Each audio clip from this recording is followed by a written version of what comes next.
সবাইকে অনেক অনেক ভালোবাসা জানিয়ে আবার একটা নতুন ব্লগ শুরু করলাম। আর ব্লগের শুরুতেই তোমাদের কিছু ফুল দেখাচ্ছি। এই ফুল গাছগুলো এত সুন্দর লাগছে দেখতে যে না দেখিয়ে আর পারলাম না। আমাদের স্কুলের ঠিক সামনে এই গাছগুলো করা হয়েছে, আর ফুলগুলো ফোটার পর দেখলে যেন চোখ মন সব জুড়িয়ে যাচ্ছে।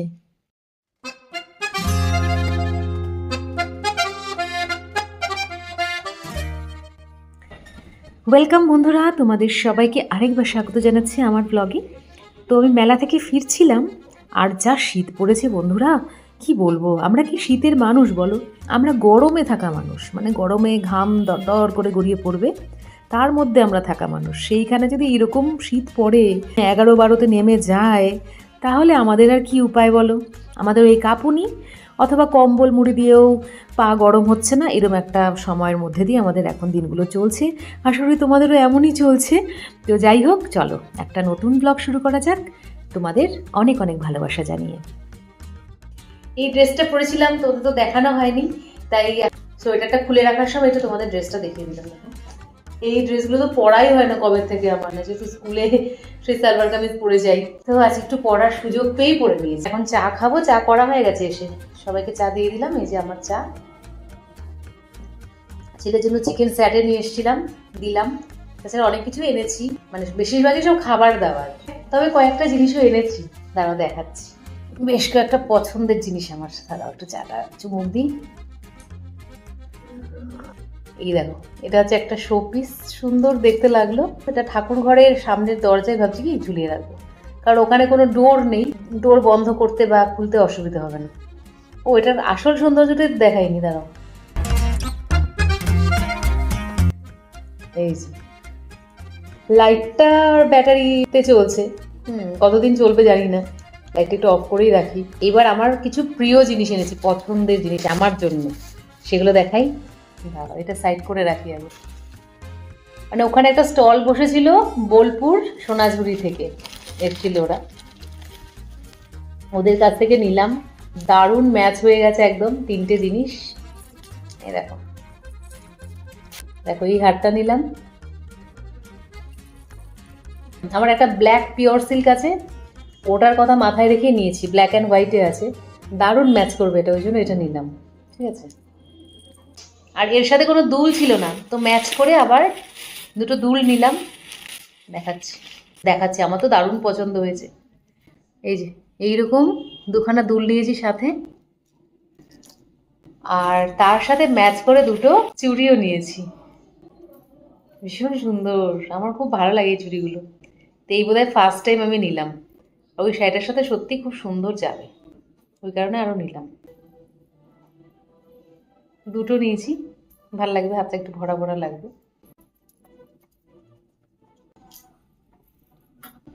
আর একটা জিনিস নিয়েছি, স্টল থেকেই নিয়েছি, ব্যাগ।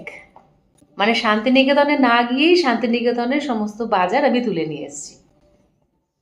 ব্যাগগুলো সত্যি সুন্দর, মানে তো পুরো ম্যাচ হয়ে গেছে আমার গয়নাগাটি, ব্যাগও ব্ল্যাক, গয়নাগাটিও ব্ল্যাক। যেদিন কোথাও ব্ল্যাক শাড়িটা পরে যাব, সেদিন এই প্রত্যেকটা জিনিসই ক্যারি করব।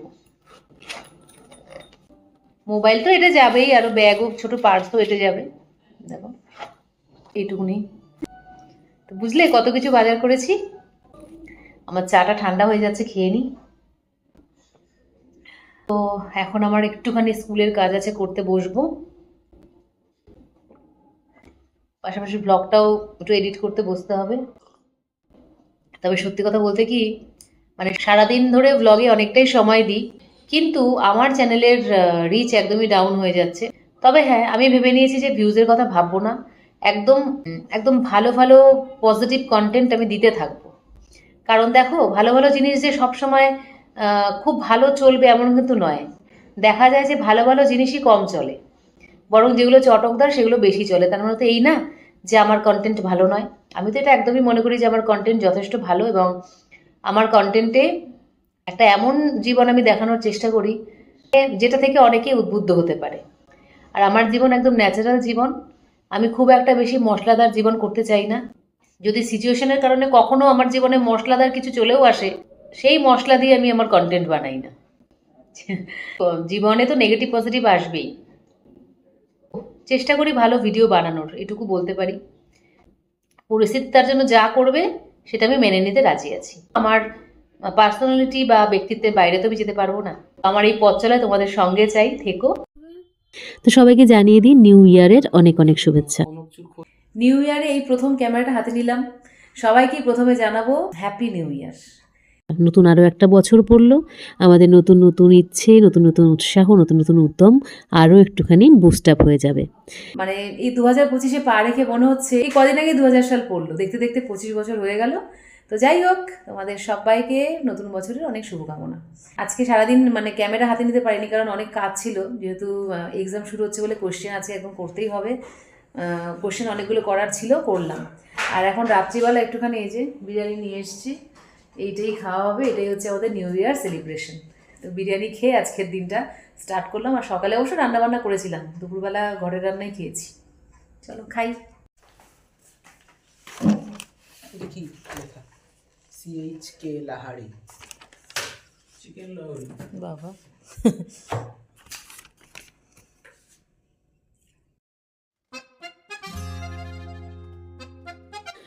সুপ্রভাত বন্ধুরা, পরের দিন সকালবেলা আবার দেখা। ব্রেকফাস্ট বানাতে বানাতে চলে যাচ্ছি বাইরে, কারণ আমার কারি পাতা গাছ থেকে কারি পাতা তুলবো। তো আমি দেখো চলে এসেছি এই যে বাগান থেকে পাতা ছিঁড়তে। এই কারি পাতা গাছটা না বেশ বুড়ো হয়ে গেছে, মানে মনে হচ্ছে পাতাগুলো সব ঝরে আবার কচি পাতা হবে। কি করে বুঝলাম? আরও একটা কারি পাতা গাছ আছে আমার, দেখো এই গাছটা সব পাতা ঝরে কচি পাতা বেরিয়েছে। আর এলামি যখন একটু বড় বড় গোলাপও দেখিয়ে নিয়ে চলে এলাম।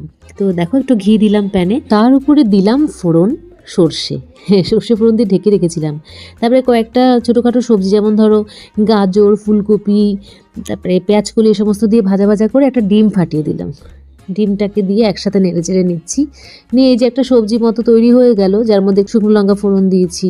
তো এর মধ্যে এবারে কিন্তু ওই ভেজে রাখা সুজিটা দিয়ে দেবো, দিয়ে একটুখানি নাড়াচাড়া করব। করে নিয়ে যারা আর কি ধরো নতুন করছো, তারা কিন্তু একবারে অনেকটা জল দিয়ে দেবে না, তারা একটু হাত দিয়ে ছিটিয়ে ছিটিয়ে জল দেবে। দেখো এইভাবে অল্প অল্প জল দেবে আর নাড়বে করে সুজিটা করে নেবে, তাহলে কিন্তু একদম ছাড়া ছাড়া মতো হবে। আর আমি জলটা বেশি করে দিয়ে দিলাম, দিয়ে ঢেকে রাখবো, দেখবে এতেও ছাড়া ছাড়া মতোই হবে। কারণ আমি যেহেতু অনেকবার করে অভ্যস্ত, তাই আমি বুঝতে পারি জলের মাপটা। তো এবারে ঢেকে রেখেছি, আর ওদিকে জানলাটা একটু খুলে দিলাম। জানলা দিয়ে একটুখানি রোদের হালকা আসে। শীতকাল হলে কি হবে, জানলা দরজা খুলে দিলে কিন্তু ঘরের মধ্যে হাওয়া চলাচল করে, আর একটু ভালোই লাগে, বরং মানে একটা দমবন্ধ গুমোট ব্যাপারটা কমে যায় অনেকটাই। তো সুজিটা আমার প্রায় হয়ে এসছে, এই দেখো আমি ঢাকনা সরিয়ে দিয়ে দেখালাম, এরকম বেশ ছাড়া ছাড়া মতোই হয়েছে, আর খেতেও খুব সুন্দর টেস্ট হয়েছিল। তো আমাদের খাওয়া দাওয়া শেষ, এক্ষুনি করে ফেলবো। তারপরে চলে এলাম এই যে বাসন কোসন পড়ে আছে, এগুলো মাজতে, কারণ এরপরে রান্না বান্নাটা স্টার্ট করব। আগেই ব্রেকফাস্টটা করে খেয়ে নিলাম, মানে পেট শান্তি হয়ে গেল। এবারে আস্তে আস্তে মন দিয়ে কাজ করা যাবে। তো এখনও আমি পাইনি আমার মেড, বা সেভাবে খুঁজিও নি বলা যায়। আর ছুটির সময়ে তো কাজটা করতে অসুবিধা হচ্ছে না, কিন্তু স্কুল খুললে একটু অসুবিধা হবে, এটা তো ঠিকই। দেখা যাক, সব কিছু চাইলেই তো সঙ্গে সঙ্গে পাওয়া যায় না, যতটুকু ওয়েট করার ততটুকু ওয়েট করতেই হবে।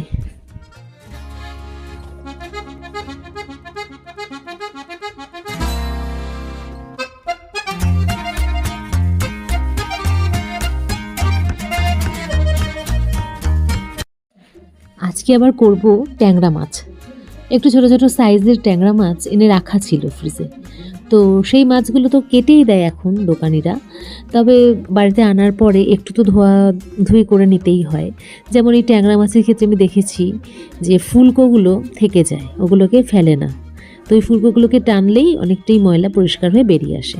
তো এইভাবে মাছগুলোকে পরিষ্কার করে জল দিয়ে বেশ কয়েকবার ধুয়ে আমি রেখে দিলাম। আর এদিকে পনির এনে রাখা রয়েছে, আজকে না মাছ আর পনির দুটোই করব। তো সেই জন্য পনিরগুলোকে এবারে কেটে নিচ্ছি।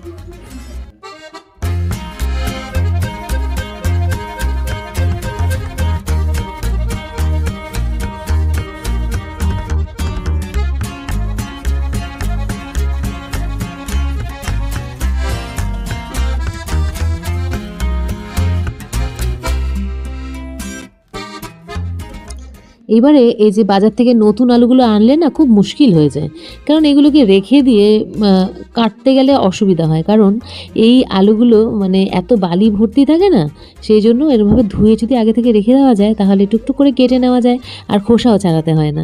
খোসা এইভাবেই কিন্তু উঠেই যায়। তো আলুগুলোকে আমি ভালো করে পরিষ্কার করে ধুয়ে রেখে দিলাম, যাতে পরবর্তীতে ইউজ করতে সুবিধা হয়।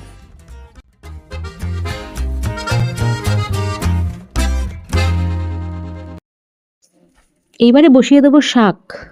তো তার জন্য প্রথমে বাদাম ভেজে নিলাম, তারপরে আমি শাকগুলো দেবো। আর এদিকে দেখো সব কেটে গুছিয়ে রেখে দিয়েছি, আরেকবার দেখিয়ে দিলাম। আর মূলো দিয়ে মাছ করবো, মূলোটাও এনে রাখলাম।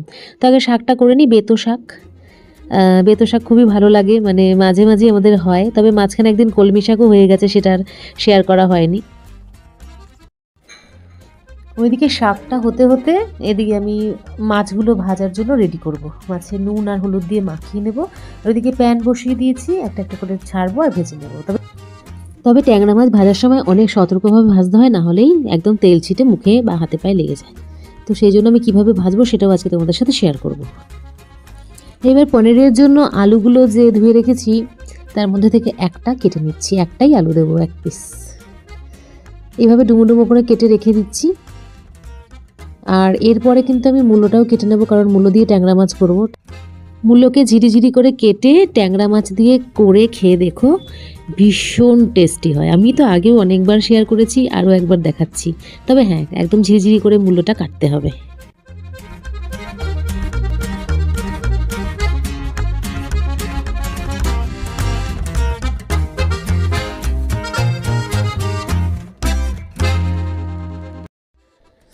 এইবারে আমি ট্যাংরা মাছগুলো ভেজে নেব। তবে ট্যাংরা মাছগুলো কি করে ভাজছি বলেছি, দেখাবো। ভাজছি নর্মালভাবেই, তবে ঢেকে রেখে ভাজছি। মানে তেলের মধ্যে মাছটা দেবো যখন, তখন ঢেকে রাখবো। এবং প্রথমে একটুখানি হাই ফ্লেম থাকলেও যখন ঢেকে রাখবো তখন লো ফ্লেমে রেখে, মোটামুটি মিডিয়াম ফ্লেমে রাখলে আরও ভালো, রেখে মাছগুলোকে ভাজতে হবে। তাহলে কিন্তু যতটা ফোটার টেন্ডেন্সি থাকে ততটা ফোটে না। তো এইভাবেই আমি মাছগুলোকে ভেজে নিচ্ছি। আর ওই পাশে আলু ভেজে নিচ্ছি পনিরের জন্য। মানে একসাথে আমি সব রান্নাগুলো সেরে ফেলার ইচ্ছেতে আছি। আলুগুলো লাল লাল করে ভেজে নিয়েছি হলুদ আর নুন দিয়ে। তারপর একটু তেল অ্যাড করলাম, তার মধ্যে এবার পনির দিয়ে ভাজবো। আর মাছগুলো দিকে ভাজা হয়ে যাচ্ছে, আমি 2 রাউন্ডে মাছ ভেজে তুলে নিচ্ছি। এরপর আমি মূলো দিয়ে যে মাছটা করবো সেটাও শেয়ার করব তোমাদের সাথে। দেখো পনিরটাকে প্রথমে ভাজা ভাজা করে নিচ্ছি ভালো করে। পনিরটা ফ্রাই হতে হতে ওদিকে মাছটা বসাচ্ছি, মাছের করার জন্য। মূলোটা তো কেটে নিয়েছি দেখো। আর ওইদিকে তেলে কালো জিরে কাঁচা লঙ্কা ফোড়ন দিয়ে মূলোগুলো দিয়ে দিলাম, দিয়ে ভালো করে ফ্রাই করছি। আর ফ্রাই করতে করতে এর মধ্যে কিছু মশলা দেবো, আর ফ্রাইটা একটু ভালো করেই করব। আর ততক্ষণের মধ্যে আমি পনিরগুলো, ভেজে রাখা পনিরগুলো তুলে নিচ্ছি। তারপর এদিকে দেখো বেশ মোটামুটি মিডিয়াম ফ্রাই হয়ে গেছে মূলোগুলো। এরপর এর মধ্যে আমি টমেটো দিচ্ছি। টমেটো আমি পনিরের জন্যও দিচ্ছি তেলে, একটু কালো জিরেও দিয়ে দিলাম। তো এইবারে হলুদ গুঁড়ো, জিরের গুঁড়ো, নুন সমস্ত দিয়ে মূলোটাকে একটু ভাজা ভাজা করছি। আমি পরে একটু অবশ্য কাশ্মীরি লঙ্কার গুঁড়ো দিয়েছিলাম। জল দিয়ে দিলাম, দিয়ে মাছগুলো দিয়ে তারপরে ফোটাবো।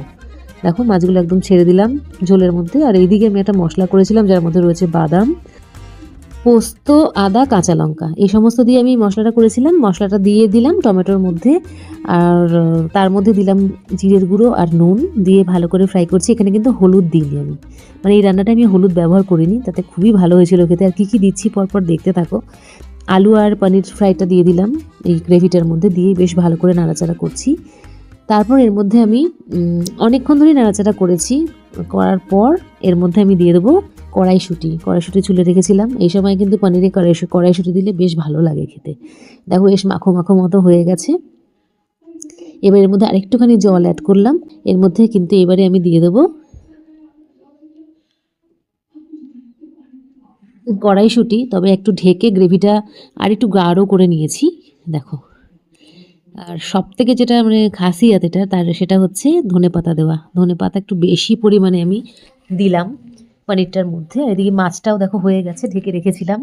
তুলে নিয়ে আমি এর মধ্যেও বেশ খানিকটা পরিমাণে ধনেপাতা দিলাম, দিয়ে সুন্দর করে নেড়ে চেড়ে নেবো দুটো রান্নাই। তবে পনিরটাতে একটুখানি ঘি পরে অ্যাড করব। তো দেখো কি দুর্ধর্ষ দেখতে হয়েছে, আর খেতেও একদম মানে কি বলবো। তো তোফা তোফা বললেও মনে হচ্ছে কম বলা হচ্ছে, খুব লোভনীয় হয়েছিল।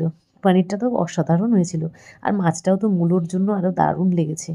এই হচ্ছে টোটাল রান্না, আর এই রান্না দেখেই আজকের ভ্লগটা আমি শেষ করব। বিদায় নেবো বন্ধুরা, বেশ বড় ভ্লগ হয়ে গেল। এনজয় করো, bye, take care, happy new ইয়ার।